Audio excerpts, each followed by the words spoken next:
Hello, this is Brett Cooper. I'm one of the partners here at BlueFletch Mobile here in Atlanta. And today I'm taking an in-depth look at the Datalogic Memor 20. This is a new device that's coming out at the end of Q1. It has some cool new features and a couple key things we're going to dive into in this more in-depth review. So Memor 20 is a follow-up for the Memor 10, which was released about 2 years ago. Memor 20 will be the new flagship Android device from Datalogic.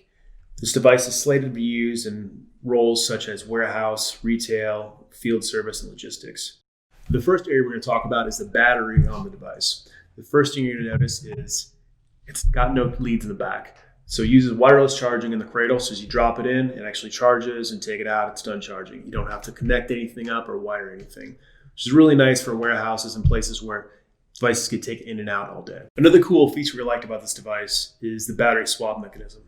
So on the device itself, you press the power button to swap the battery, and one of the options says battery swap. And you'll notice as you do this, there's some lights on the battery on the back. So it actually goes from being red, meaning it's not ready, to actually being green, which means I can swap the battery out. So I can pull the battery, and it's hot swappable, similar to some other devices, but it has the indicators. And then as I put it back in, the lights will indicate when it's set, and the device will turn back on. The next area we'll take a look at is the scanner on the device. So it looks like a normal scanner and performs pretty well. One of the things we noticed is, off the bat, is as you scan, you see a green dot appearing on the scanning output.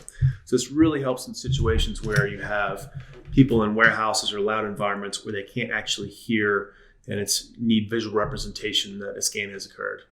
And the next thing I'm going to talk about is actually the scanning of the device itself. So the range is about 21 inches. So you get scans on this QR code from about 2 feet away.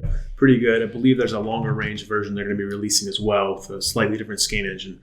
But for our testing, it worked out really well. The next area we'll talk about is the screen on the device. So it's really big, as you can see. It's similar to a large format iPhone or the Pixel XLs. It's really nice having this. It's one of the first things that stood out to everybody in our team as we played with the device and took a look at it in QA. So the screen feels good, swipes well, really good touch area, and definitely noticeable that it's much larger than what you would see in other devices.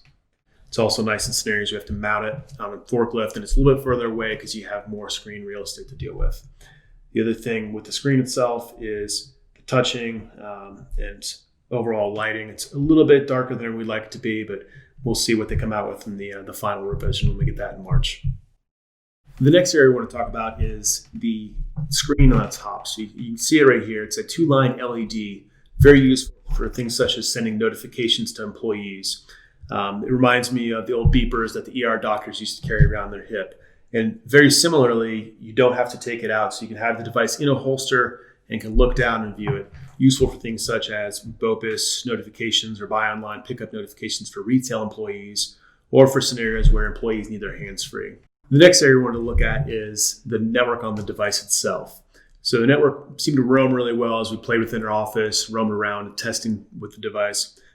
But one of the things that actually we've talked about with Datalogic is the cellular network. So this is going to support 2 SIM cards. So if you want to have a higher cost or least cost network associated with the device, it can be really useful in those field scenarios where, especially when you're in fringe areas between 2 cell providers. So the next area we looked at is from a development standpoint. As we've played with the device in our lab, we haven't really had a chance to get it out in the field or production yet, as it's not released officially as of the filming of this. We've really liked and enjoyed working with the Datalogic APIs and SDK. So documentation is really good and the APIs are really clean. So look forward to seeing them expand that in the future. From a manageability standpoint, the device is Android Enterprise recommended. So as you look to support the devices in the field, it'll support the SOTIs, AirWatches, and other MDMs, such as the BlueFletch Playbook. One of the other things, it will support OEM config, so all the settings can be managed through standard OEM config settings. The next area we want to talk about is the accessory and accessory ecosystem.